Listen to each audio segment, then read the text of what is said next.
Ჩვენ მიმართულება არის ორი, ეს არის ფსიქოთერაპია, როგორც ექიმი, აქ შედის ურთიერთობა საზოგადოებრივი, ანუ პიარი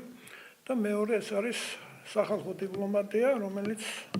2012 წლიდან ძალიან ჩუმად ვაკეთებ, თითქმის ყველა ქვეყანაში ვიყავი, რომელიც საინტერესო იყო, მაგრამ ეს არ არის აფიშირებული, იმიტომ რომ ჩვენი ხარჯებით ვაკეთებდით ორი ადამიანი, ჩვენი იმითი, ეს არ იყო მხარდაჭერა, მაგას თავისი დრო მოვიდა, მაგრამ შედეგები არის, ყველა იმ ქვეყნიდან სადაც ვიყავით და ახლა მინდა კონკრეტული, ჩემი რეგლამენტი არის 5 წუთი ზუსტად, მეც არ მოგაცდენთ, კონკრეტული რაც მე აქამდე მიფიქრია, ყველაფერი რაც ჩვენ ვილაპარაკეთ, ეს არის სტრატეგია, ძირითადი სტრატეგია, მე ტაქტიკაზე დაგელაპარაკებით, ჩემი ტაქტიკა ასეთია, გეტყვით ახლა შესავალს. ყოველ დღე რეისები თვითმფრინავის არის დაახლოებით თბილისიდან 10, აზერბაიჯანიდან 8, ერევნიდან 8, მოსკოვზე რეისები. ასევე იცით, რომ სამანქანო გზებით შემოდიან, გადიან, გამოდიან, მაგრამ ყველაზე მნიშვნელოვანი არის სარკინიგზო მიმოსვლა. ჩვენ თუ აღვადგენთ ამ სარკინიგზო მიმოსვლას ერევან, მოსკვა,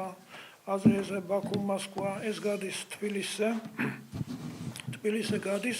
და ყველაზე საინტერესოა, როდესაც ჩვენ აფხაზეთთან მივდივართ იქ, გავიხსენებთ ძველ ამბავს, როგორ გადმოვეკიდებოდით იქიდან, როგორ შემოგვქონდათ საჭმელები, ყველაფერი, იმიტომ რომ ყველაფერი ეს, რასაც ჩვენ ვაკეთებთ, ეს მსოფლიოში არის პური და სანახაობა. ეს არ შეცვლილა, ამიტომ როდესაც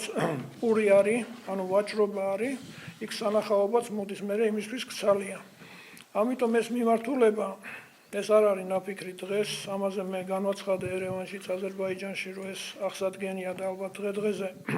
გაიგონებენ, ეს უნდა აღდგეს და მთელი შინაარსი ის არის, რომ ჩვენ აფხაზეთზე, იმ ტერიტორიაზე, სადაც მატარებლები ჩერდება, აქ არის სხვა აურა, როდესაც გადაიხედავ შენ ზღვას დაინახავ იქ, სოხუმი, გაგრა, ეს ყველაფერი, ხო, ჩადიან, მაგრამ ეს არ იქნება მარტო ვთქვათ სომხები, აქ ლიმიტი არის თბილისელებიც, ამ მატარებელში იქნება თქვათ ერთი ვაგონი თბილისელებიც, იქ ერთმანეთს გაიცნობენ, იქ აზერბაიჯანი, ჩვენ აქვს ძალიან დიდი მისია აზერბაიჯანელებსთან და სომხებთან ურთიერთობის. ეს საოცარი ფენომენია, ეს გასაღები ჩვენ გვიჭირავს და ამას უნდა გაგრძელება. ეს ერთი რაც მოგახსენე და მეორე ყველაზე მნიშვნელოვანი, მე ტექნიკურ უნივერსიტეტში ვარ მეცნიერ-მკვლევარი, დიდი ხანია მუშაობ იმ თემებზე, რომელიც არის დახურული იყო, მე ახლა გახსნეს, ეს არის ბიოენერგეტიკა, ენერგოინფორმაციული მედიცინა და მინდა რომ აი მეცნიერები ახლა ჩემთვის საამაყო მეცნიერები არიან რუსეთში. თუ ამერიკაში არის გადინება არის რუსეთიდან, თუ არის სხვა ქვეყნებში ესეც რუსეთიდან, ამიტომ ყავს იქ კოლეგები, რომელთა მოწვევა მე მინდა. ანუ ეს იქნება პიარის სახე და ძალიან მნიშვნელოვანი იქნება თუ არ შეეშინდებათ ეხლა ან ტექნიკურ უნივერსიტეტს ან მეცნიერებათა აკადემიას, რომ თქვათ ჩვენი ამ ორგანიზაციის ეგიდით, შუამავლობის ამბავით გავაკეთებთ ამას. მე ახლა პარტიულ მიმართულებას ძალიან პატივსცემ ქალბატონ თამარს და მის ზურგს უკან ვინც არის ეს დიდებული ადამიანები, ყველას ვიცნობ, პიროვნულადაც ძალიან პატივსცემ და მიხარია, რომ ასეთი ხელისუფლება მოვიდა, რომელთანაც შეიძლება ურთიერთობის დამყარება და პირადად ჩემთვის, როგორც კრეატიული დიპლომატიის წარმომადგენელისთვის, მნიშვნელოვანი იქნება, რომ მეცნიერებას თუ ჩავთავთ, აი ამ დღევანდელი დღის მიმართულებით,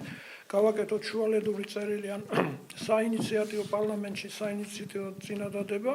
აი რადგანაც იქ არის, რომ ჩვენი ახალგაზრდები მიდიან რუსეთში და აფინანსებენ ისინი ახალგაზრდებს, ანალოგიურად შეიძლება თქვათ მეცნიერების გაცვლა-გამოცვლა გავაკეთოთ. ეს იქნება ძალიან დიდი მნიშვნელოვანი, ეს იქნება მეცნიერება პლუს ბიზნესი. აი ეს არის ჩემი მოკლე სიტყვა.